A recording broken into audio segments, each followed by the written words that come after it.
Puji Tuhan, Shalom. Selamat sore, senang berjumpa dengan Bapak Ibu Saudara semua jemaat yang dikasih Tuhan. Kita sudah ada di minggu yang kedua ya, atau minggu pertama, minggu kedua seperti ya dari Januari. Dan kita masuk di tahun 2024, kita punya visi besar yaitu percepatan dan pelipat gandaan. Jadi bagaimana bukan hanya materi saja, tetapi kerohanian saudara jemaat Tuhan tahun ini akan mengalami percepatan dan pelipat gandaan. Kita masuk di bulan Januari dengan tema besar yaitu optimis. Katakan optimis.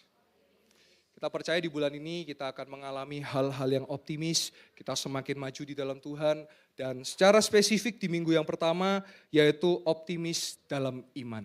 Ya, karena kita orang percaya, kita hidup oleh iman. Sebelum saya lanjut menyampaikan firman Tuhan, boleh senggolkan kiri katakan ojo turu loh ya. Karena dari atas saya bisa lihat yang mulai ngantuk-ngantuk ya, mulai angop-angop ya. Kalau udah mulai ngantuk boleh disenggol ya Bapak Ibu, puji Tuhan. Ya, jadi optimis di dalam iman, kita perlu tahu makna iman. Ya, iman bisa berbicara tentang materi, iman juga bisa berbicara tentang rohani. Nah tadi pagi saya tidak hadir di gereja karena saya ada pelayanan pelepasan dan pengusiran Bapak Ibu Saudara. Tadi saya melayani seseorang yang bukan orang gereja, bukan orang Kristen yang minta tolong karena di rumahnya ada kuasa-kuasa gelap. Saya datang, saya berdoa dan puji Tuhan terjadi pelepasan dan terjadi kemenangan di dalam nama Yesus. Kita boleh kasih tepuk tangan buat kemuliaan nama Tuhan. Ya, jadi saya percaya sebagai orang Kristen, sebagai pengikut Kristus, kita punya satu privilege, apa itu? Nama Yesus itu berkuasa. Saudara tidak usah takut lagi dengan yang namanya setan. Saudara, saya dalam beberapa pelayanan terakhir banyak melayani pelepasan, pengusiran, pemutusan kuasa gelap, pemutusan keturunan. Dan puji Tuhan saya melihat sendiri bagaimana Tuhan bekerja. Saya ditelepon katanya di rumah itu ya ada banyak jenis-jenis macam setan. Terus juga ada banyak di situ ada ada penampakan-penampakan. Tapi saya mau katakan bahwa kuasa Tuhan lebih besar daripada itu. Dan iman itu yang sanggup membawa kita kepada kemenangan. Tadi saya datang, puji Tuhan tidak terjadi apa-apa. Karena saya percaya di dalam nama Yesus saya optimis di dalam iman. Setiap saya melangkah kemanapun itu, Tuhan pasti melindungi. Dan di dalam nama Yesus setan tidak akan bisa mengganggu orang percaya. Katakan amin. Saya percaya betul. Oleh sebab itu penting saudara, kalau saudara pergi kemana-mana harus apa? Berdoa. Berdoa itu bukan formalitas Bapak Ibu. Berdoa itu mengandalkan kekuatan Tuhan. Saya sepanjang 9 tahun saya menjadi hamba Tuhan. Dari usia saya 18 tahun. Sampai hari ini saya kemana-mana saya nyetir sendiri. Keluar kota, bahkan pernah waktu itu pelayanan ke Semarang saya PP kembali ke Malang. Setelah khotbah saya langsung kembali ke Malang, sekitar 5 jam waktu itu ada tol. Dan saya mau katakan apa? Puji Tuhan sampai hari ini gak pernah ada kecelakaan yang terjadi dan tidak pernah mengalami ban bocor dan lain sebagainya. Kenapa? Karena saya percaya, saya beriman, saya berdoa. Apakah cukup beriman berdoa? Saya tambahkan, iman tanpa perbuatan hakikatnya mati. Maksudnya apa? Setiap saya mau pelayanan pergi keluar, saya selalu cek tekanan ban saya selalu cek bensin saya, dan saya selalu cek servis. Kenapa? Karena saya tahu saya juga harus lakukan bagian saya. Seberapa sering kita lihat bannya sudah aus gitu ya, dicat hitam gitu ya. Akhirnya itu membahayakan saudara. Pecah di tengah jalan. Jangan nyalakan Tuhan. Kenapa? Karena kita sendiri yang apa? Bannya sudah aus, bannya sudah ngelentek, dicat hitam biar kelihatan baru, begitu kan? Saudara tahu kalau di tol itu kan semakin aus dan terjadi apa? Pecah ban. Saya tahu memang ban mahal betul Bapak Ibu Saudara, tapi lebih mahalan mana kalau itu pecah di dalam tol. Efeknya pecah di dalam tol itu lebih mahal daripada ban itu. Maka dari itu saya percaya beriman itu bukan sekedar hanya percaya, tetapi beriman itu melakukan perbuatan-perbuatan yang sesuai dengan firman Tuhan. Katakan amin.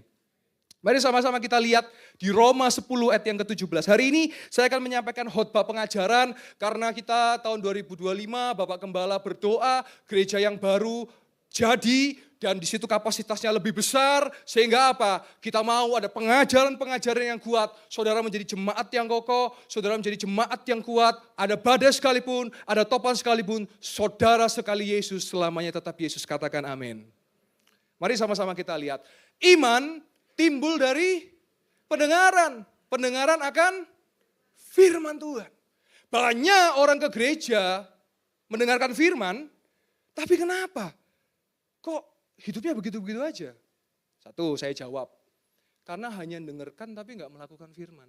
Dua, firman hanya setengah jam tapi main HP, main Instagram, main TikTok, main WhatsApp. Padahal firman cuma setengah jam.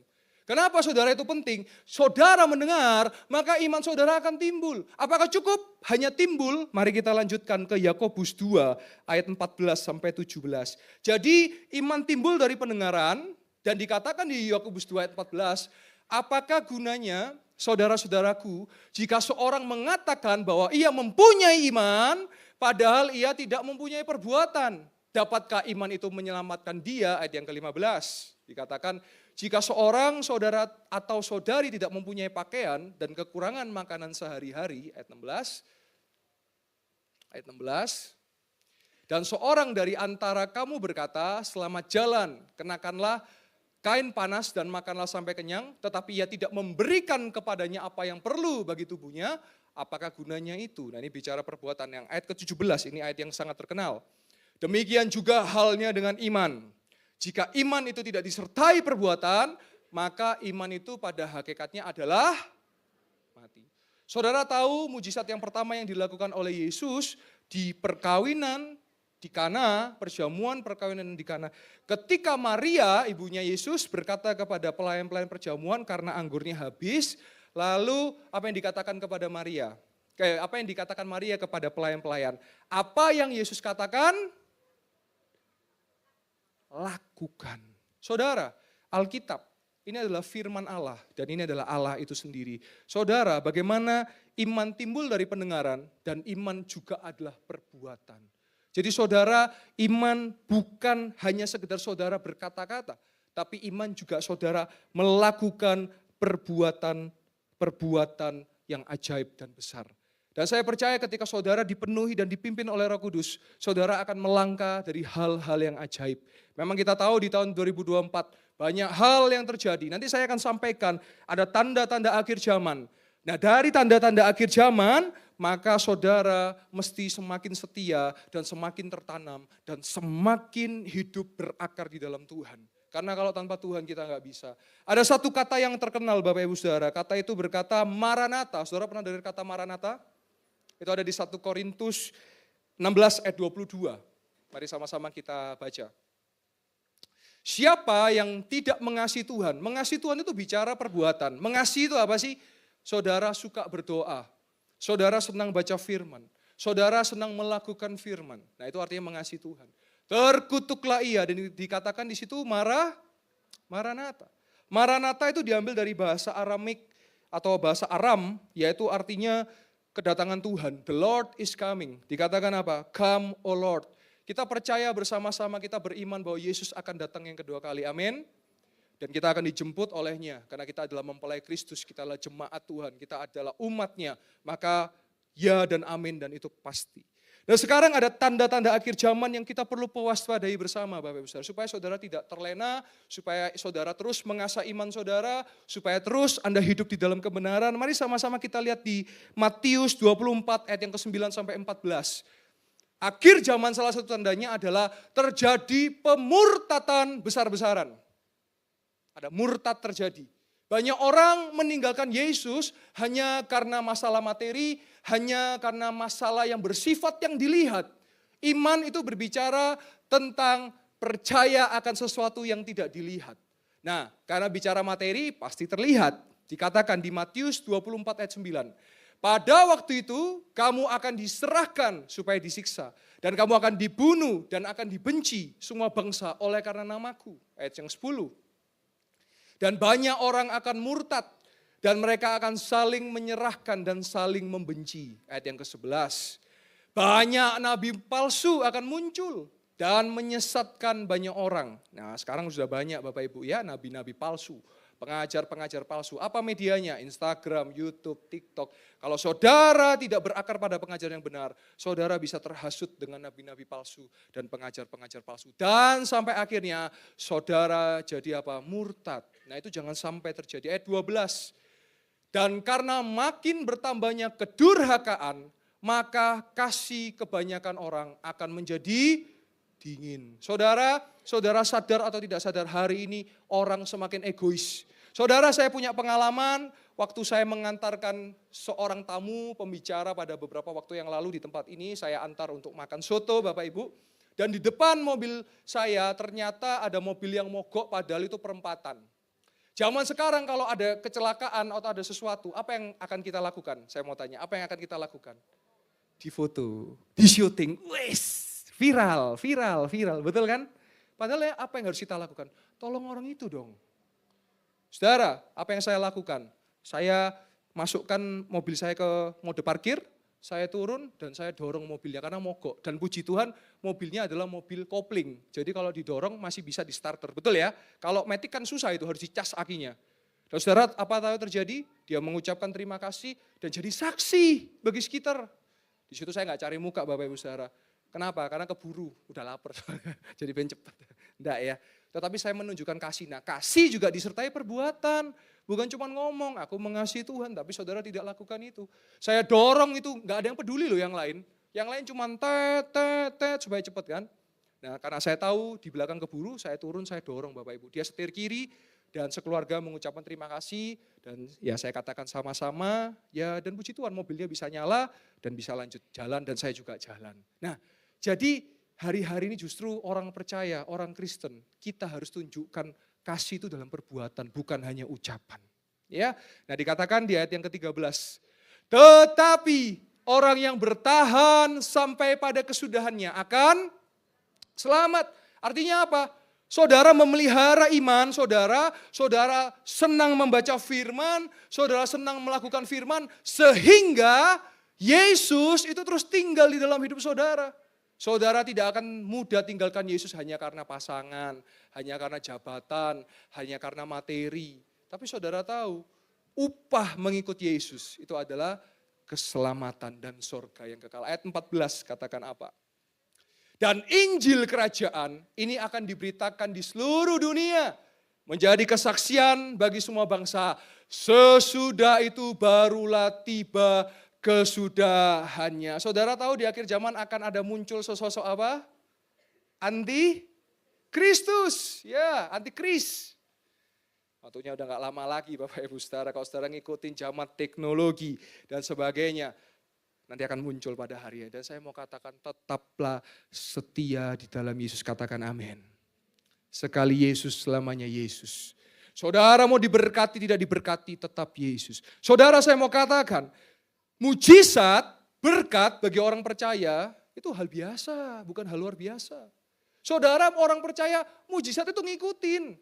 Saya akan bagikan beberapa kesaksian. Kemarin saya tantang pelayan-pelayan. Saya bilang, kalau saudara melayani Tuhan, harusnya saudara akan mengalami lebih daripada jemaat. Karena saudara ngelayani raja segala raja.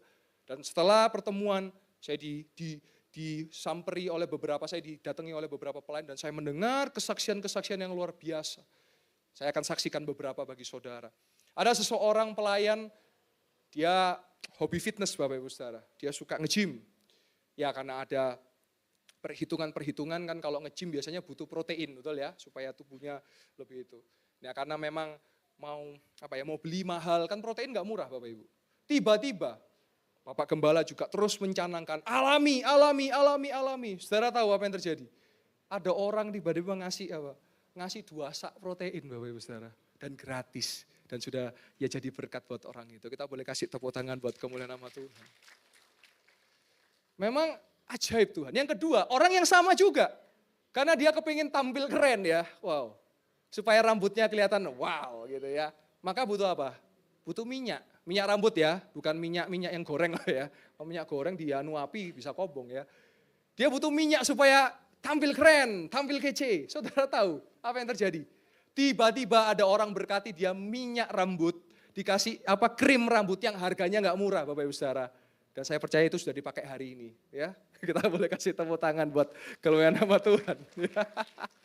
Ada juga, ada pelayan Tuhan juga yang mempraktekkan firman. Langsung dapat pekerjaan, dapat satu opportunity, dapat proyek yang di luar dari pikiran. Dan saya percaya itu juga adalah berkat mujizat daripada Tuhan. Boleh kasih tepuk tangan buat kemuliaan nama Tuhan.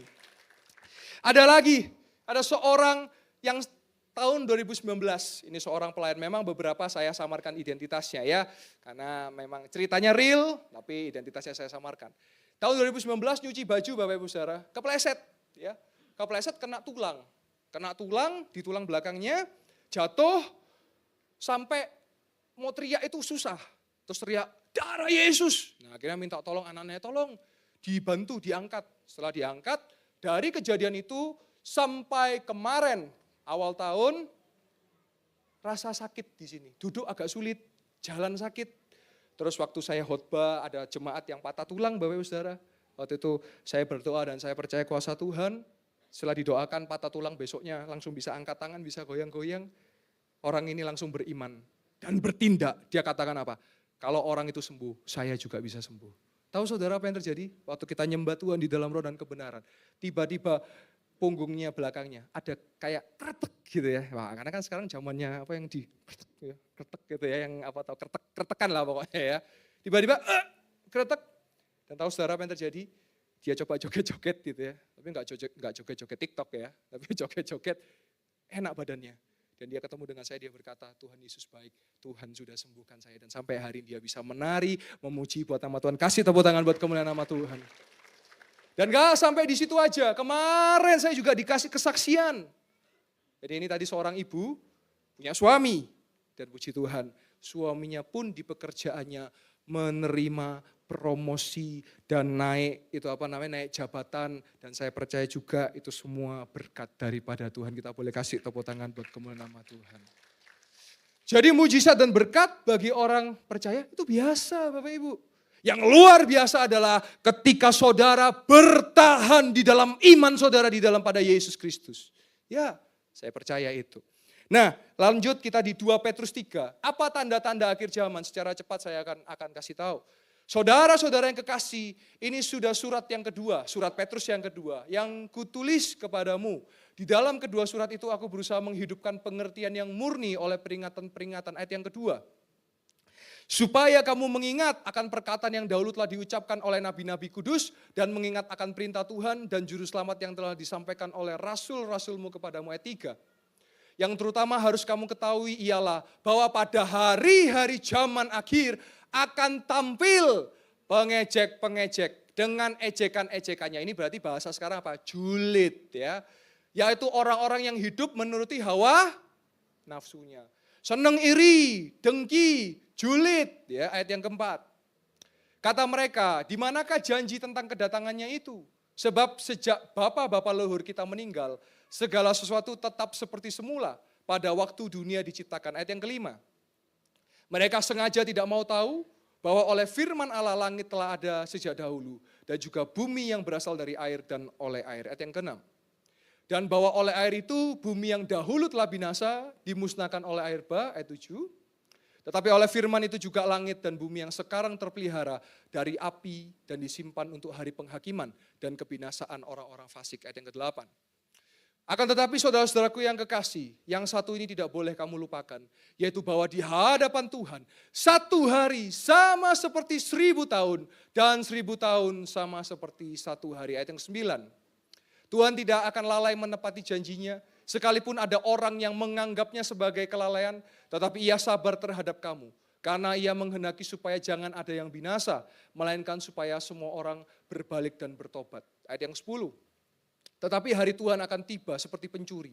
Pada hari itu langit akan lenyap dengan gemuruh yang dahsyat. Dan unsur-unsur dunia akan hangus dalam nyala api. Dan bumi dan segala yang ada di atasnya akan hilang lenyap. Ayat 11. Jadi jika segala sesuatu ini akan hancur secara demikian, betapa suci dan salehnya Anda dan saya harus hidup. Ayat yang ke-12. Yaitu kamu yang menantikan dan mempercepat kedatangan hari Allah.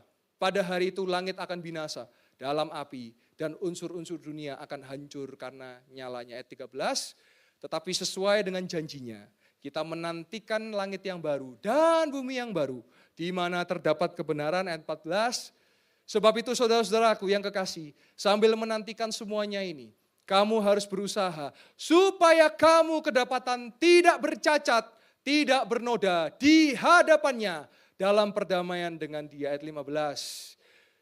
Anggaplah kesabaran Tuhan kita sebagai kesempatan bagimu untuk beroleh selamat. Seperti juga Paulus, saudara kita yang kekasih, yang telah menulis kepadamu menurut hikmat yang dikaruniakan kepadanya. Ayat 16. Hal itu dibuatnya dalam semua suratnya. Apabila berbicara tentang perkara-perkara ini, dalam surat-suratnya itu ada hal-hal yang sukar dipahami, sehingga orang-orang yang tidak memahaminya dan yang tidak teguh imannya memutarbalikkan menjadi kebinasaan mereka sendiri, sama seperti yang juga mereka buat dengan tulisan-tulisan yang lain. Amin. Jadi Bapak Ibu Saudara, ini berbicara tentang kesetiaan saudara dan saya. Mari sama-sama kita setia. Kalau saudara masih hidup hari ini, kalau saudara masih hidup besok, berarti Dia mau supaya kita apa? Bertobat dan berbalik kepada Tuhan. Saudara percaya besok masih hidup? Amin. Yaitu iman saudara dan saya. Kita tahu ada banyak orang yang sudah dipanggil Tuhan. Bahkan enggak orang tua, anak muda aja ada yang dipanggil Tuhan. Artinya apa? Kalau hari ini kita hidup, besok kita hidup, lusa kita hidup, minggu depan kita hidup dan berjumpa kembali, berarti Tuhan kasih kita kesempatan untuk selalu bertobat dan berbalik kepada Tuhan. Saya tahu tidak ada manusia yang sempurna, makanya kita butuh Tuhan. Saudara jangan pernah sombong, saudara jangan pernah merasa hebat.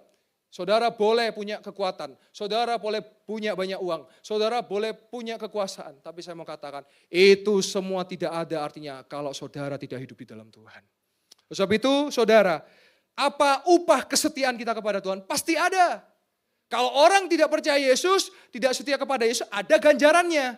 Tapi kalau kita setia kepada Tuhan Yesus, ada mahkota kehidupan. Mari sama-sama kita lihat 2 Korintus 5 ayat yang ke-10. 2 Korintus 5 ayat yang ke-10 dikatakan, sebab kita semua harus menghadap tata pengadilan Kristus, supaya setiap orang memperoleh apa yang patut diterimanya sesuai yang dilakukannya dalam hidup ini, baik ataupun jahat. Pada akhirnya, apa yang kita lakukan di dunia ini, semua akan dipertanggungjawabkan Bapak Ibu Saudara. Saudara setia kepada Tuhan, Dia mempersiapkan mahkota. Saudara menjadi murtad dan meninggalkan Yesus, saudara akan bersiap menerima pengadilan dan penghakiman di akhir zaman. Sebab itu hari ini Bapak Ibu Saudara, saudara bersyukur kalau kita berjumpa, saudara bisa dengarkan firman, iman bertumbuh, melakukan perbuatan iman, saudara ngalami pertolongan Tuhan, maka percaya ya saudara sudah pada jalur yang benar. Tapi kalau hari ini ada saudara yang tidak berada pada jalur yang benar, saya mau ingatkan sebagai hamba Tuhan di tempat ini, saudara kembalilah ke jalan yang benar. Supaya apa? Saudara, engkau akan menerima upah daripada Tuhan. Katakan amin. 1 Korintus 3 ayat yang ke-10 sampai 15. Kalau saudara setia, maka ada upah bagi saudara dan saya. Dikatakan 2 Korintus 3 ayat yang 10. Sebab kita semua harus 1 Korintus 3 ayat 10 sampai 15. 1 Korintus 3 ayat 10 sampai 15. 1 Korintus 3 ayat 10 sampai 15. 1 Korintus 3 ayat 10 sampai 15. Ya, dikatakan, sesuai dengan kasih karunia Allah yang dianugerahkan kepadaku, aku sebagai seorang ahli bangunan yang cakap telah meletakkan dasar dan orang lain membangun terus di atasnya. Tetapi tiap-tiap orang harus memperhatikan bagaimana ia harus membangun di atasnya. Ayat 11. Karena tidak ada seorang pun yang dapat meletakkan dasar lain daripada dasar yang telah diletakkan, yaitu Yesus Kristus. Ayat 12. Entahkah orang membangun di atas dasar ini dengan emas, perak, batu, permata, kayu, rumput kering atau jerami. Ayat 13. Sekali kelak pekerjaan masing-masing orang akan nampak, karena hari Tuhan akan menyatakannya, sebab ia akan nampak dengan api, dan bagaimana pekerjaan masing-masing orang akan diuji oleh api itu. Ayat 14.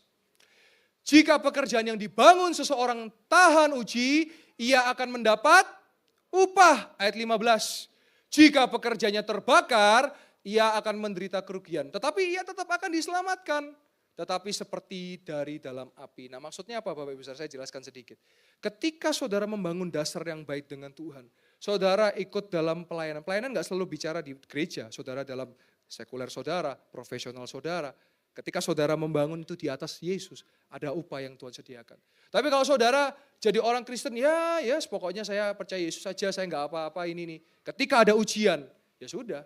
Anda mengalami kerugian gitu. Sebab itu saudara, kita sama-sama percaya Yesus. Kita sama-sama beriman di dalam Yesus. Jangan separuh-separuh Bapak Ibu Saudara.